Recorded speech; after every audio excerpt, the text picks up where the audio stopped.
ओम गणनान् त्वा गणपतिगुं हवामहे कविं कवीनामुपमश्रवस्तमम् ज्येष्ठराजं ब्रह्मणां ब्रह्मणस्पत आनः शृण्वन्नोतिभिः सीदसादनम् ओम महागणपतये नमः।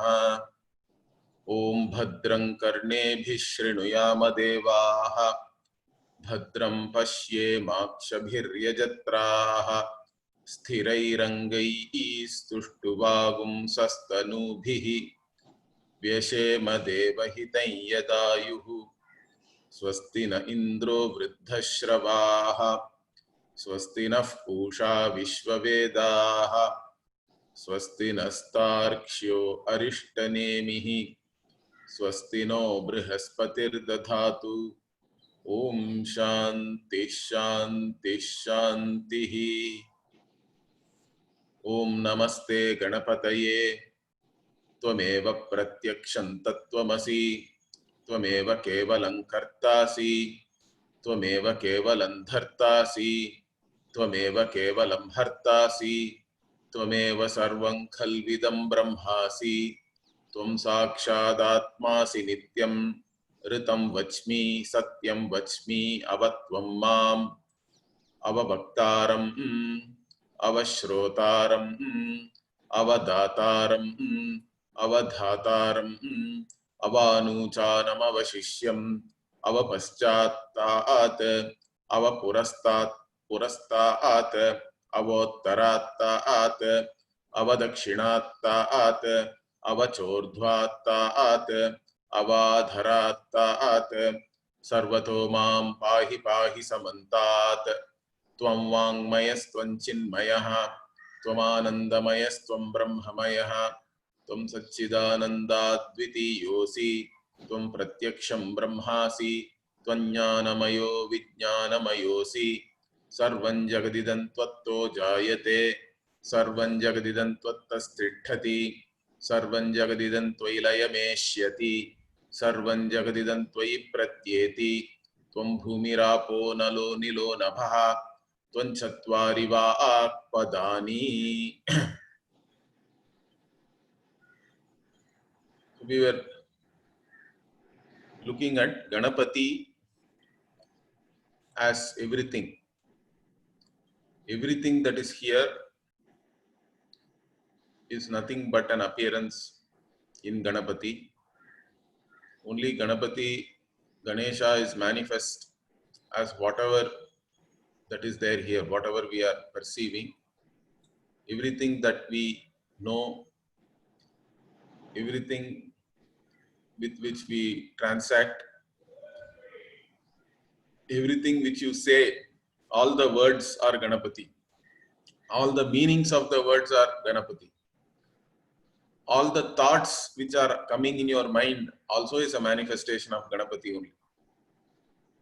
All that is here is nothing but Ishvara.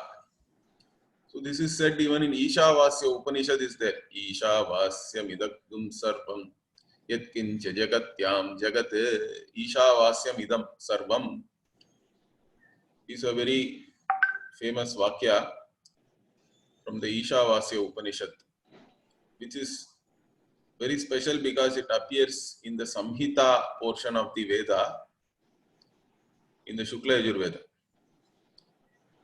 Because the Veda itself is divided into many parts. Okay, there is a Samhita portion of the Veda, where all the Veda mantras are there. Mantra means it has a certain chandas has to be there. And chandas means you can say it has a meter. In English, if you have to say, it has a certain meter. For example, everybody is supposed to chant the Gayatri mantra every day. Now this Gayatri itself is actually a chandas. Really the mantra we are chanting every day is actually the Savitri mantra. It is called Savita Devata. It is on the Devata Savita. Savita is Surya, you can say Aditya Devata. So actually the mantra we are chanting every day during Sandhya Vandanam, we do japa, Gayatri japa it is called. That japa is done with the Savitri mantra, but that Savitri mantra is so popular. It is the most popular mantra in the Gayatri meter, the Gayatri Chandas. So it has taken that name itself. So when you say Gayatri, only this mantra is really meant. So even though it is, the Gayatri is a generic term, you can say, any mantra in that meter can be called a Gayatri mantra. But this Savita mantra is the most popular mantra in the Gayatri meter. So that Savitri mantra actually is called as Gayatri mantra. In fact, what we chant during our Sandhya Vandanam is actually called Nichrit Gayatri also, because it actually leaves out one akshara in that, because all Gayatri Chandas means it has to have 24 syllables, 8 syllables in each part. So you have 3 parts to the mantra. Then the normal Bhagavad Gita and all we are chanting, correct? Where we have 32 syllables with 4 equal parts or 4 padas, each pada having 8 syllables. And there are rules also in that, where you should have a short vowel, where you should have a long vowel and all that. Guru, like that, Harasva, Dirgha, it is called Guru also sometimes. So there are rules for that. Based on that only, this Anushtup is a very popular meter in Sanskrit itself, because Adi Kavi Valmiki wrote Ramayana, correct? So Ramayana is mostly in this Anushtup meter only. Then even in Bhagavad Gita, in some places, Vyasa shifts to another meter just to show their importance or some to emphasize, I think. And so he moves to another meter called Trishtub, which is a longer meter. So like this, there are many, each meter has its own some speciality, and number of syllables, all those things vary. So why am I saying this? So I'm saying this mantra means it has to have a meter or chandas, and it also has swara. You have to chant it with the proper intonation. Okay, the swara prakriya is very important for the Veda. So even any of you who is trying to learn these chants, whatever it is, the Veda mantras we are seeing as part of this class, you have to learn it correctly with the proper swara, okay, the tune. What swara we use, again it varies from Veda to Veda also. What swaras are used, how it is, sometimes the same mantra may come in different Vedas also. It may be there in Krishna Yajurveda, it will be there in Shukla Yajurveda, it can be in Atharva Veda or Rig Veda. Now they are chanted differently in each Veda, in fact, because each Veda, what swara they use, how they chant can vary. There are rules also for each Veda, in fact each Shakha they say. Each branch within the Veda itself can have its own rules. Those rules of pronunciation are all there in a book called Pratishakyam. We say Pratishakyam means Prati Shakha. For each Shakha, each branch of the Veda, there are rules are there, how you chant. Even some Sandhi rules are all may vary. It is not part of the classical Sanskrit language. These are all specific to the Veda. Okay. So the normal Sandhi rules may not apply in Veda when we chant. So these are all some things which are there. So anyway, what I was trying to say is the Samhita portion of the Veda has all the mantras. which you have to chant properly. You have to learn properly also from somebody, because if you learn it by yourself, mostly you may not be able to correct your own mistakes. If you are making some mistake in the swara and or even in the pronunciation, somebody has to hear other than you and correct you. So traditionally the Guru will chant, the Sishyas have to chant 2 times after the Guru. Like that it is learnt. Okay, orally only you are supposed to learn, because you have to pick that sound and grasp the sound and then internalize that sound, I think. In fact, the Vedic chanting itself is very interesting. The memory is there in your mouth, I think. In fact, at least for me, it is like that.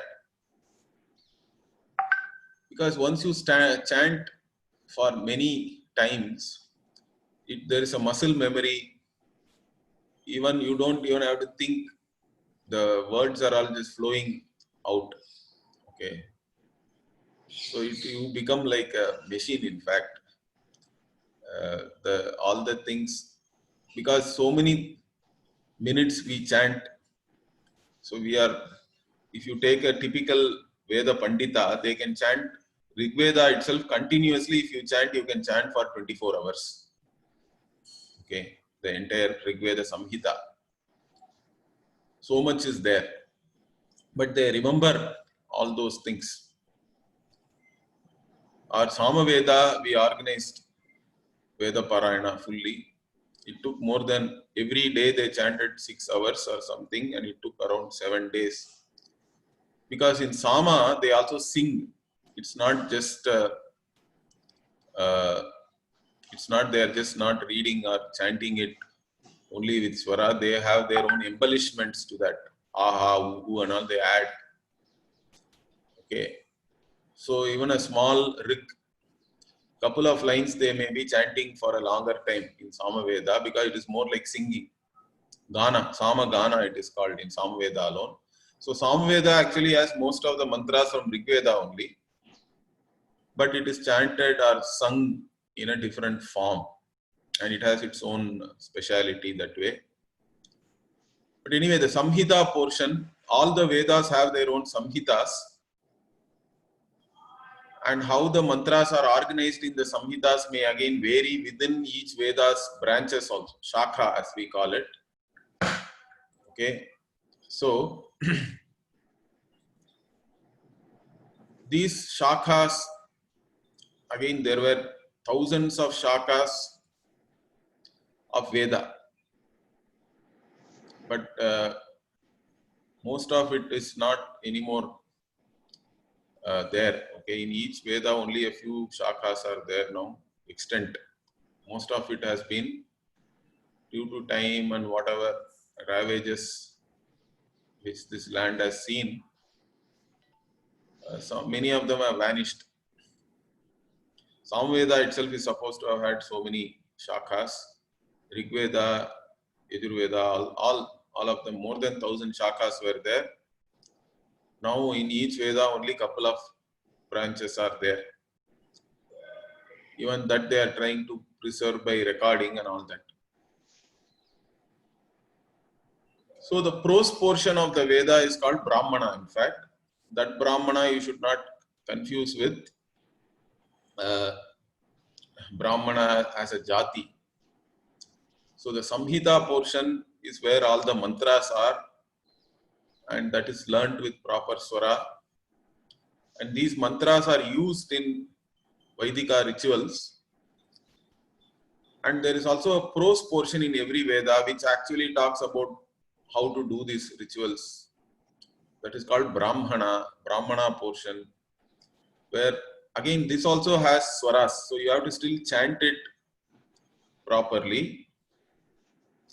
But these are called Brahmanas. The Yajurveda Brahmana is the important thing, because that is where all these rituals, how to do, is all the realm of the Yajurvedi.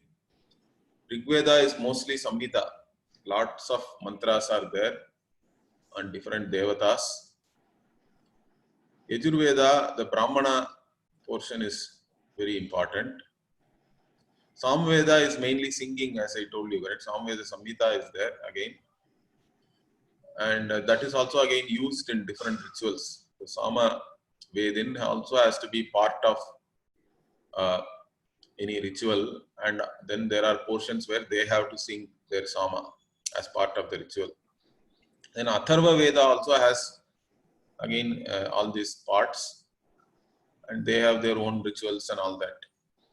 So each Veda has a Samhita portion and a Brahmana portion, which is prose. Samhita is all Chanda, that is mantras.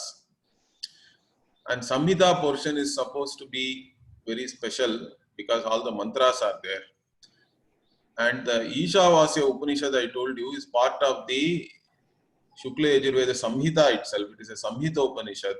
So it has more weight, you can say.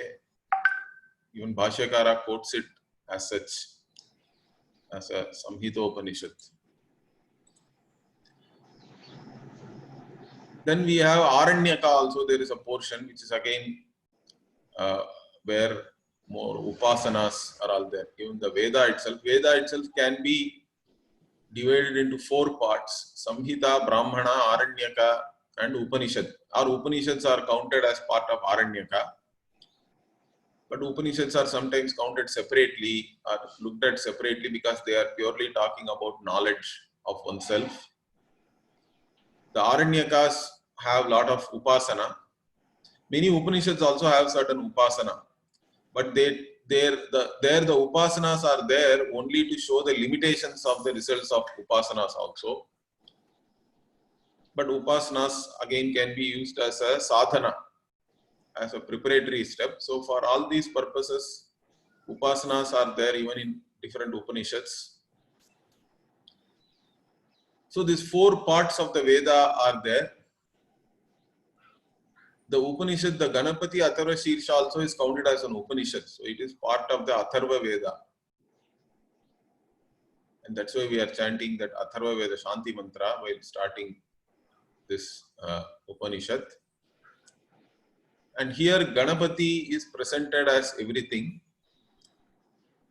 We saw that in the last class, Tvam Vangmayaha, Chinmayaha, Anandamayaha, Brahmamayaha, Satchidananda Dvitiyosi, Pratyaksham Brahmasi. All this we saw the meaning. So in this case, all the words are Ganapati only. Not only the words, the meaning of those words also, because word is always with meaning only. Once you know the meaning of a word, then you cannot think of the word and not think of the meaning. They will be together. Okay, so Ganapati is all the words and whatever those words indicate. Ganapati is also the sentient mind, the sentiency itself in the form of sentiency. And Ganapati also is all the joy which you experience. Ananda also is Ganapati. It's a manifestation of Ganapati. And Ganapati only is manifest as all that is here, as this limitless world.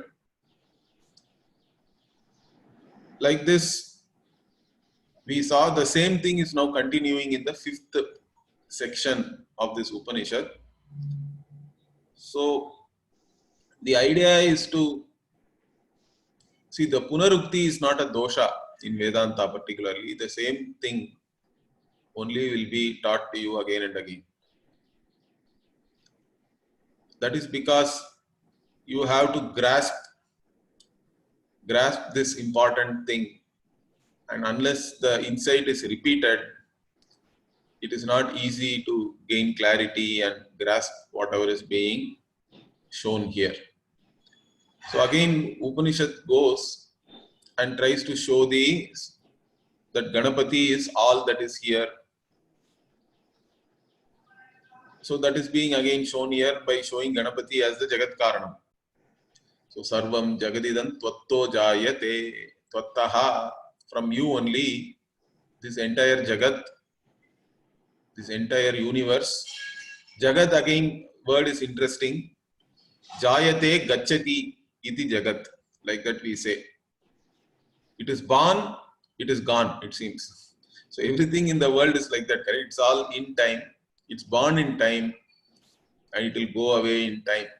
So jayate gacchati, it is born, it is gone. That is the nature of this phenomenal world, whatever the transactional world which we encounter. That is what is called Jagat. So this Jagat, whatever is available as this Jagat, everything in this Jagat, in fact, Sarvam Jagat, Tvattaha Jayate, from you only, it is all born. Means Ganapati alone is manifest as whatever is there here.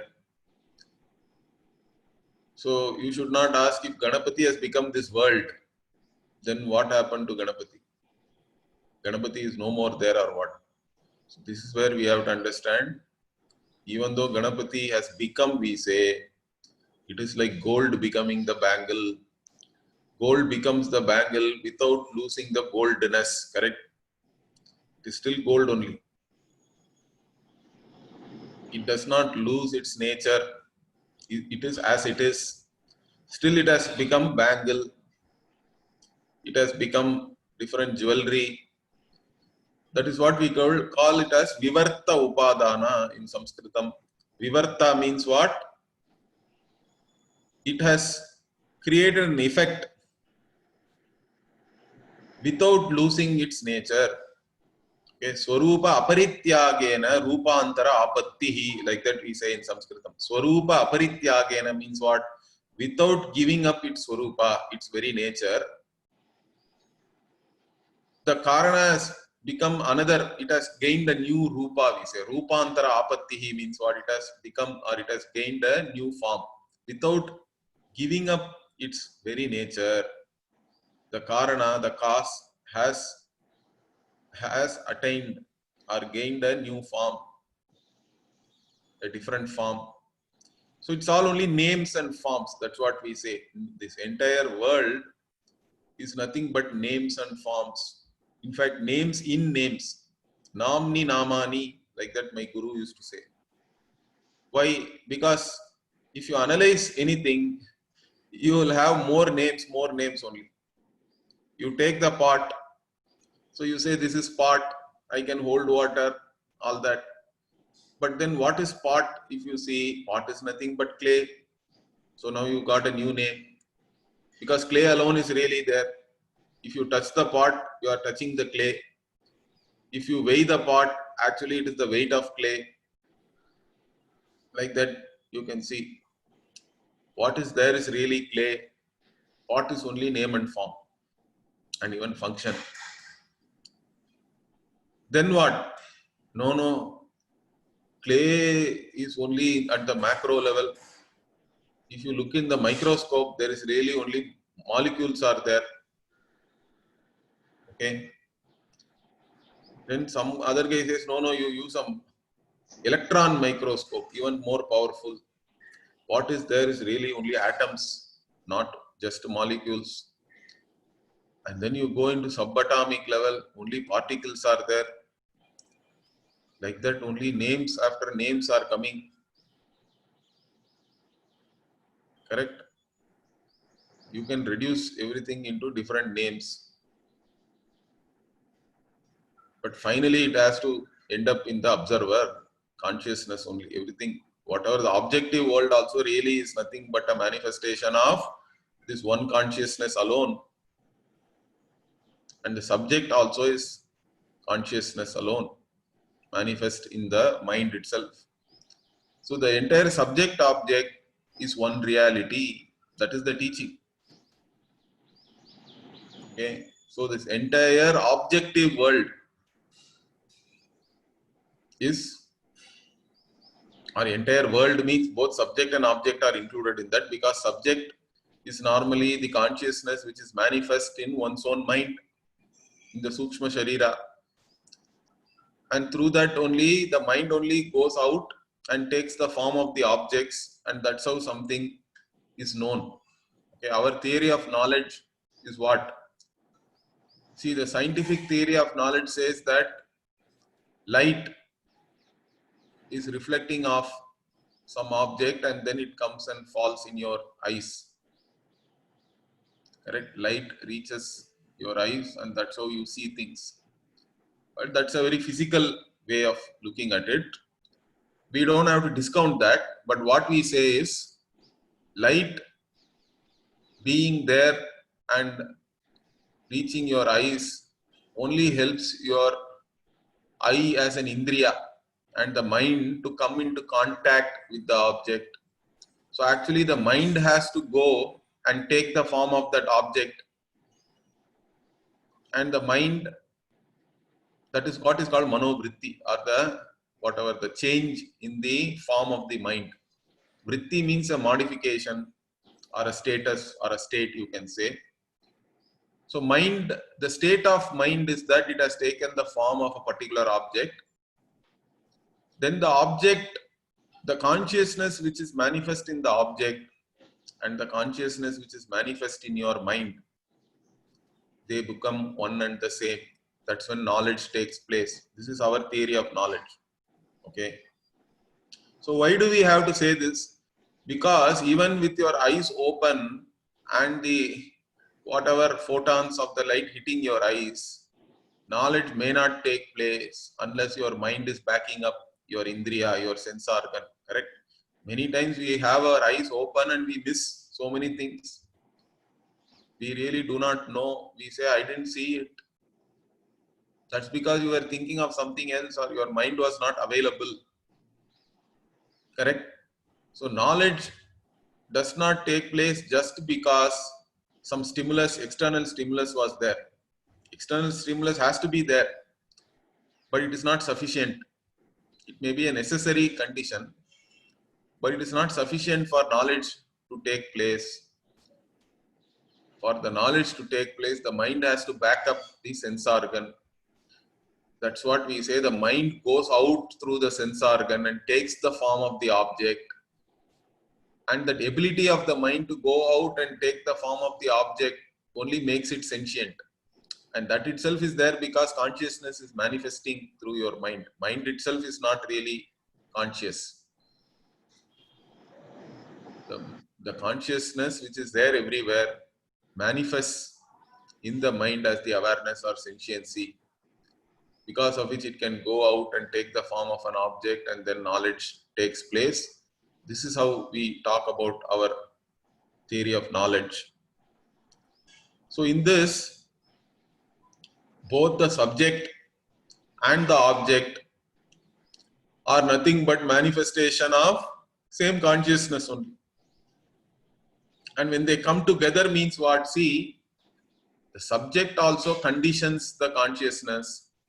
Object is also conditioning.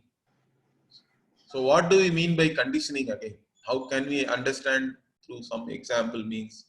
Let us take a pot itself. A pot is conditioning the space, correct? Within the pot. That is what we call a pot space. Ghatakasha in Sanskritam. So there is a pot space. You have one pot in one hand, let us say, correct?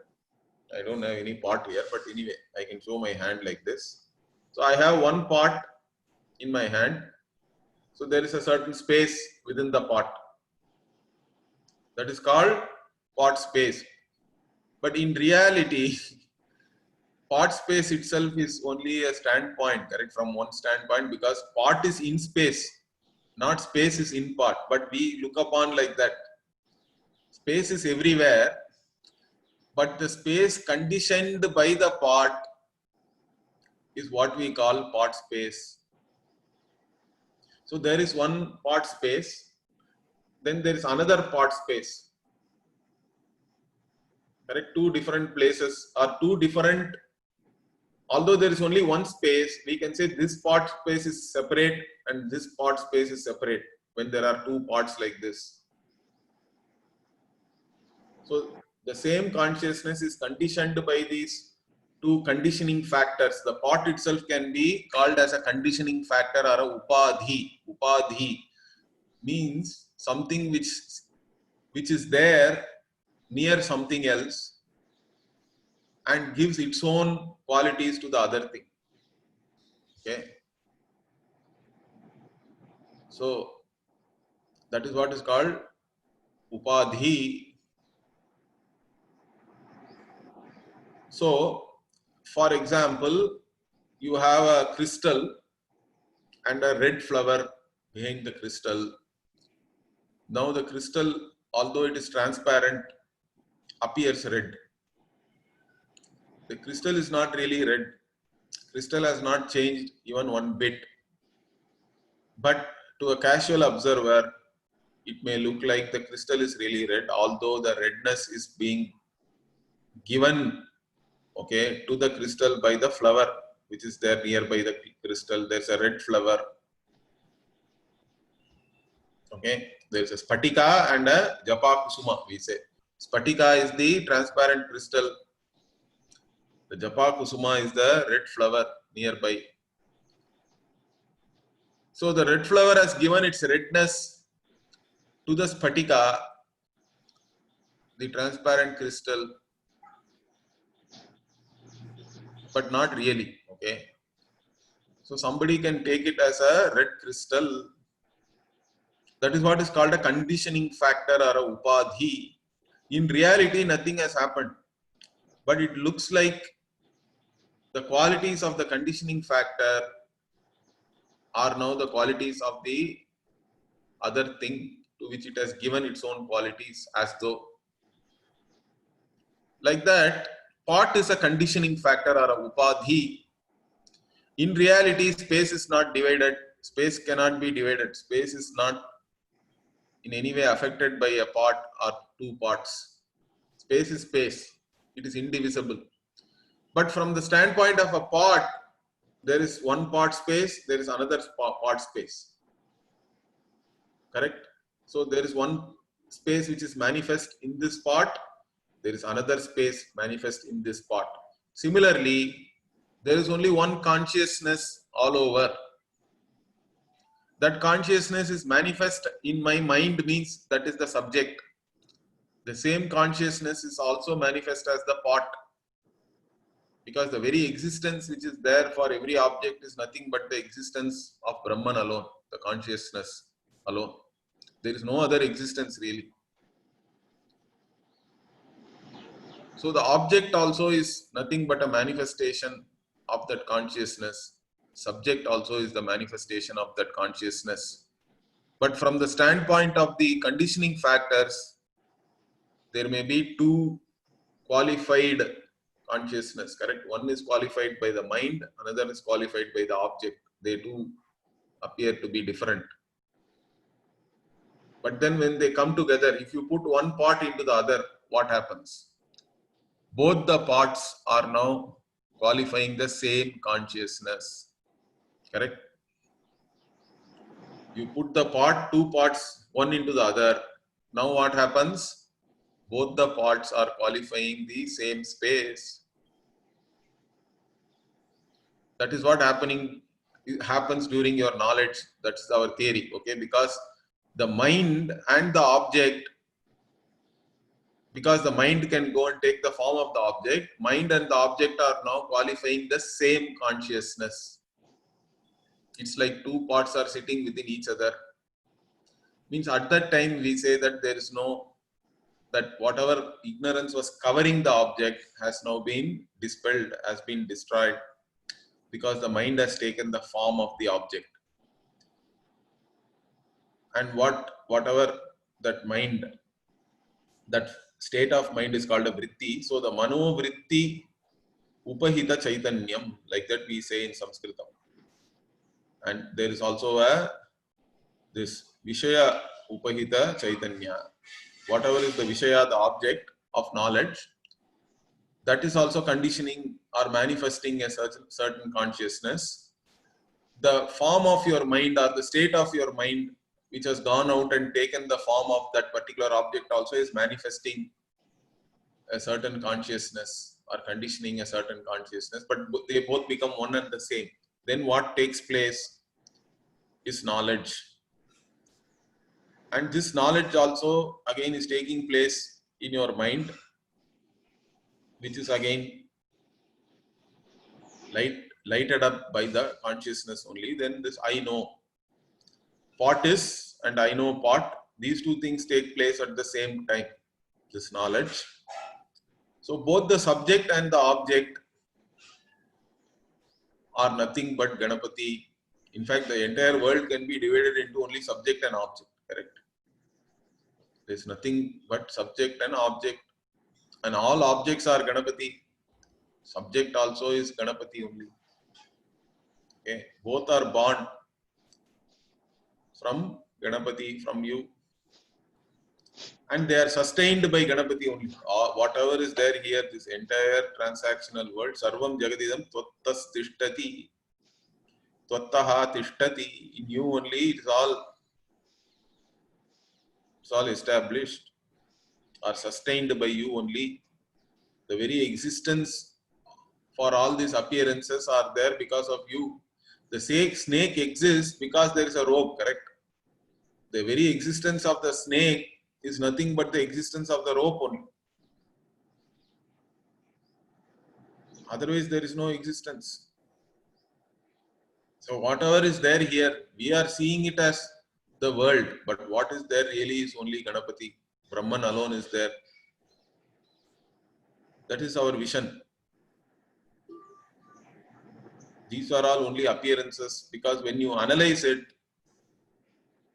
it will only lead you back to the observer's consciousness. All other things are only appearances. That even every scientist also knows that. Understand that.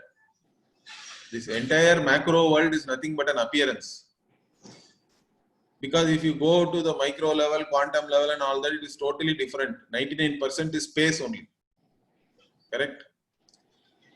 If you ask any scientist, they will say that 99% is really space. But then at a macro level, we are doing Vyavahara. This is solid, this is liquid, this is gas, this is plasma, and something else also. They have found a newer state of matter now.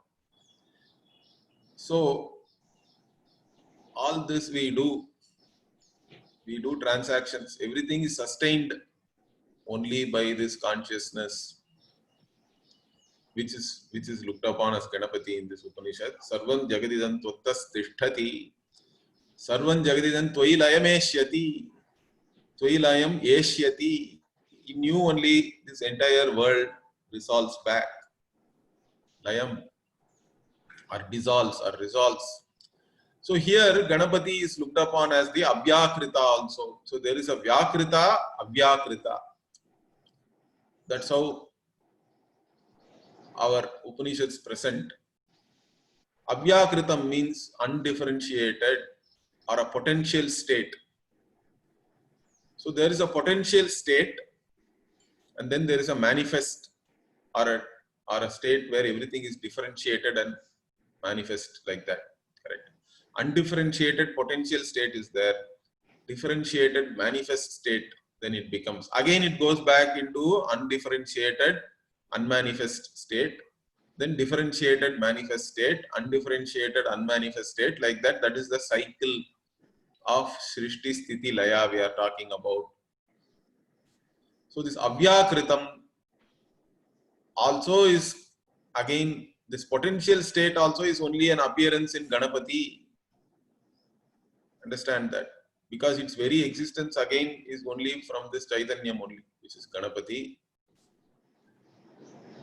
And when it becomes differentiated and it is there available for Vyavahara, for transactions, it is sustained by the same consciousness, Ganapati.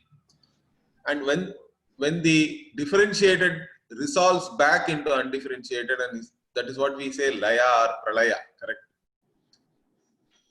Everything goes back into a potential state. Like even the seed is a potential tree, correct?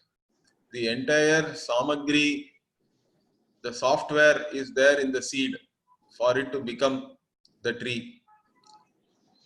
And the tree again becomes the seed. Like that, there is a cycle there also. So in fact, that is why we say everything always exists. There is no non-existence at all, because everything either exists potentially or everything exists in a manifest form, but everything exists. So the cause, the karana, potentially has all the karya or the effects. The cause has in it potentially all the effects. But when the cause is manifest as one effect, the other effects are all unmanifest or undifferentiated, but they are there. So only that which is already there can manifest. Therefore, everything exists always. That is the infinite reality. It is very amazing to fathom it, but not very easy also. But that is the real Sarvajñatvam when we say all knowledge. Ishvara is all knowledge, all pervasive, all powerful. This all is not very easy to understand. Being small, we are all small.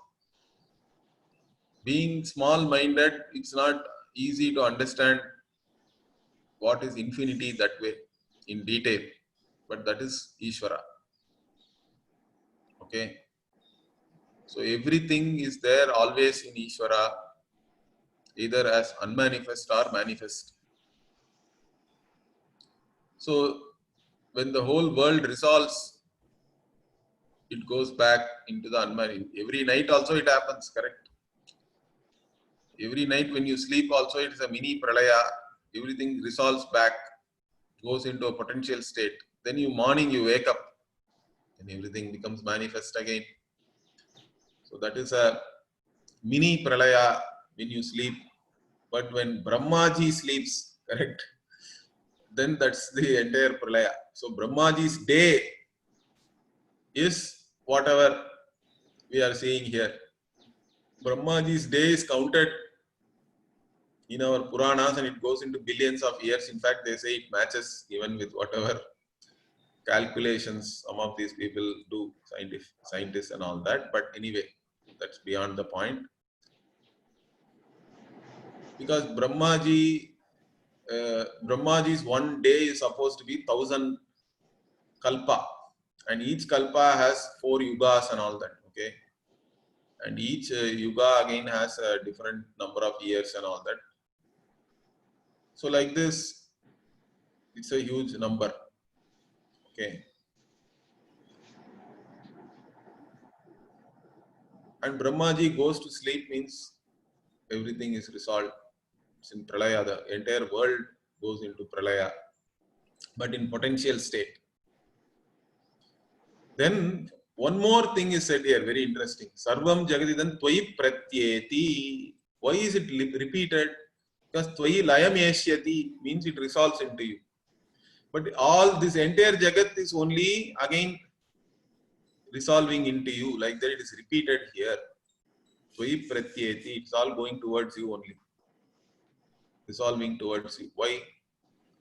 Here we have to understand it differently. That's why I said this is Avyakrita. Vyakrita becoming Avyakrita, again becoming Vyakrita, that's what we say Srishti, Sthiti, Laya, Srishti, Sthiti, Laya. In fact, Srishti or creation is not a real word for us. Really by creation we mean it is only manifestation. And by destruction also there is no real destruction. What is manifest becomes unmanifest. What is differentiated becomes undifferentiated and becomes potential, goes back into a potential form. The manifest form goes back into a potential or unmanifest form. That is what we say is destroyed. So creation, destruction and all is only provisional words. For us, everything is only manifestation and unmanifestation. But then there is a manifest and unmanifest. But this manifest, unmanifest itself is only an appearance or mithya. What is there really is only Satchidananda Brahma, Satyam Jnanam Anandam Brahma alone is there. That is the only reality. Sadeva Satyam Ekameva Advitiyam. That alone is their non-dual reality. One and only non-dual reality is there.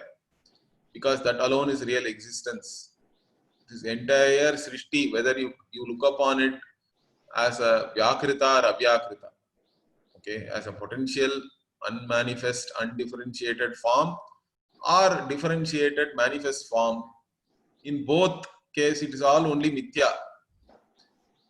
what really is there is only Brahman alone is there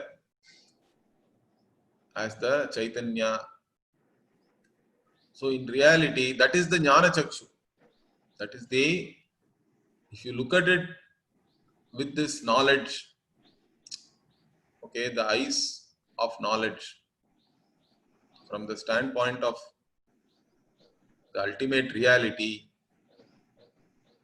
everything again goes back into you only, because as Satyam Jnanam Anantam Brahma, that alone is really there. Everything else is only an appearance. So Sarvam Jagadidan Tvai Pratyeti. So all the names and forms resolve into you only. In fact, that is why we don't have any zero. Understand that. Zero or vacuum and all. So what do we call zero in Indian language? Okay. It is called Pujya. So Pujya means what? Fit for worship. Worshipful. Something which is worshipful. Fit to be worshipped. Why should emptiness be worshipful? There is no real empty. Understand that. You can remove all names and forms. What will be there is only Ishvara Swarupa. Satyam Jnanam Anantam Brahma alone is there finally, because even physically, let us say you create a vacuum. Who is knowing that there is a vacuum there? That Chaitanyam has to be there. Understand that. There is no real zero or vacuum and all that. If you go to infinitesimal also, Brahman alone is there. If you look at it as infinite also, Brahman alone is there. It is Pujya, whichever way you look at it. It may look contradictory. That's why in the Upanishad it is said, Anor Aniyan. See, you are the atom of the atom also. Because even at a subatomic level you go, finally what? Everything is consciousness alone is manifest. Or you look at it, Mahato Mahiyan. You look at it as the entire Srishti, this cosmos, expanding universe. All that also is that Chaitanyam alone. Anoraniyan, Mahato Mahiyan. So there is no real zero or vacuum or all that. You burn away all the ashes. Burn away all the names and forms. What is left is the glory of the Lord alone. As Satyam Jnanam Anantam Brahma. That glory is what we call Vibhuti. So physically you burn all the things, you get ash. Everything becomes ash only. Before you burn, there are so many names and forms. You burn it in the fire of knowledge. What you see is there is only one ash is there. That is the glory of the Lord. Vibhuti, we call it. Why is ash called Vibhuti? Because that alone is there, correct? After all the names and forms are burned, what is there is only ash. Similarly, in your knowledge, once you see through all these names and forms, what is there is only Ishvara Swarupam. Satyam Jnanam Anantam Brahma alone is there. That is the glory, in fact. That is the vision of the Jnani. So,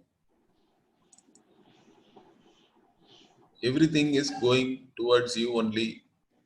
If you look at it properly, only this Ganapati alone is there. From an ultimate reality also, from the standpoint of ultimate reality, or Paramarthika Drishti, we say. Paramarthika means Paramartha, the ultimate reality, we can say. Okay. Again, this Sarvajñatvam, Sarvashaktimatvam, Sarvavyapitvam, all these things only is drilled into your head again and again here. So what? Sarvam Jagadidan Tvai Pratyeti, Tvam Bhumi Rapo Nalo Nilo Nabaha.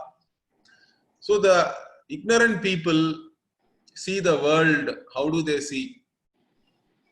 They see it as all this Pancha Mahabhuta, the 5 elements, the great 5 elements. What are they? Because again, the world itself can be seen in many different ways.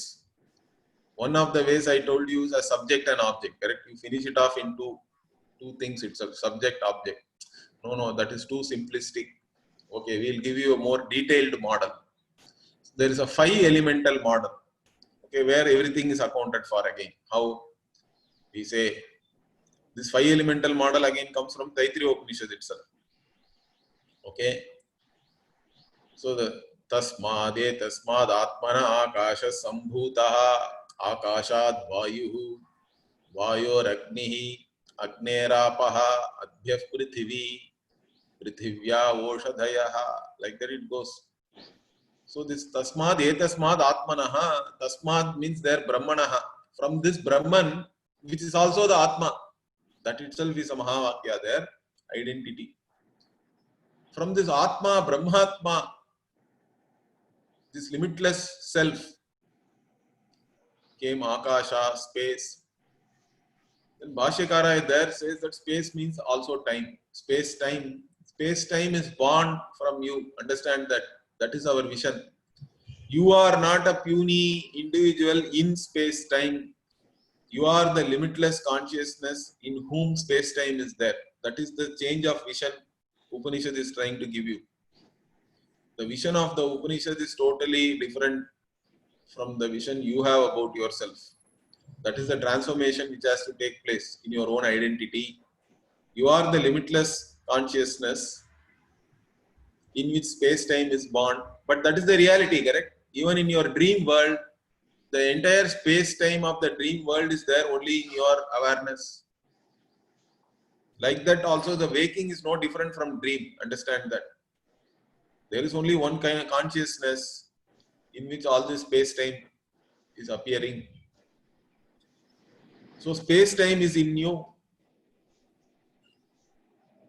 Then in that space-time what? Akashad, Vayu, all the gaseous things are there. Vayor, Agnihi, from all the gas you get fire, energy. Agnerapaha, then from that fire, waters, liquids. Adhyah Prithvi, from the waters, again you get all the solid things, Prithvi, earth. So we look upon, there is a 5 elemental model. Bhumi, Rapo, Nalo, Nilo, Nabhaha. Here, Bhumi starts from Prithvi. Here it is given ulta, the other. So the actual, the way it is presented in Upanishad is, it starts from Nabhaha. Nabhas means Akasha. Okay, another, it's a synonym of Akasha, space. Anilaha. So Nilaha, Anilaha means what? That which never stays in one place. That is why it is called Anil. It doesn't stay put. Wind is blowing all the time, correct? Going from one place to another. Without wind blowing, we will not have any rains. Okay, it's very important, even for our sustenance. So Anilaha, that which does not stop anywhere, it keeps going all over the place. Vayu. Analaha.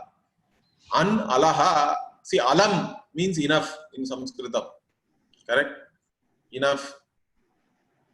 In fact, the best form of dana, you want to give something to somebody. You give money, they will never say enough. Correct? Can't you give another 100 rupees or one more dollar? You cannot satisfy that guy. He will not say enough. But you give food, he has to say enough at some point in time.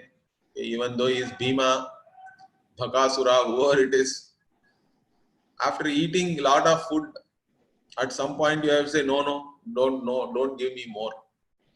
So Annadana, when you give food to people, at some point in time they have to say, enough, I am satisfied. So now you can satisfy somebody by giving food.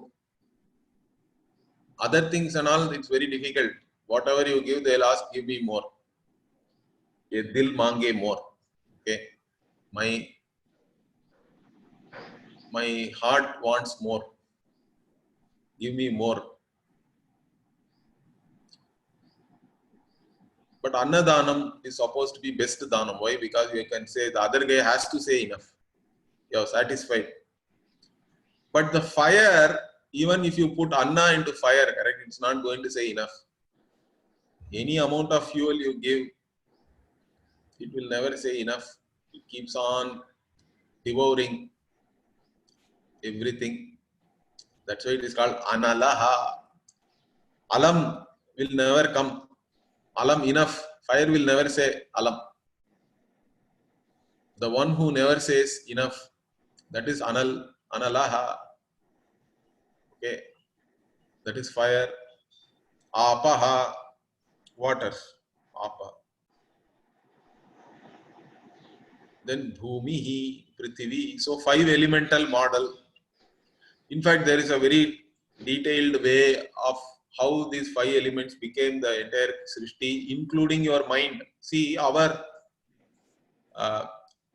theory of creation and looking at the world, even through elements, does not stop only with the matter or physical universe. Many scientists are actually called monists, like an Advaitin. But they are all Advaitin. They are called material monist. Material monist means what? They say only matter is there. That is the only reality. There is no mind. Mind is only an epiphenomenon of matter, they say. Mind and all, it appears like some mind is there, but really it is all some change in some chemicals in your brain. That's all is mind. They don't accept that mind, there is something called really mind. So there are material monists are there. Everything is matter alone for them. So even the regular science theories we have, all this periodic table, so many elements are there, correct? More than 100 elements is growing also. So in that elemental model, everything is an element. So many elements are made up, are there, and they make up this entire universe and all that. But in our model, physical also is accounted for, but then we say, that is where the 3 gunas also come into the picture. Very interesting.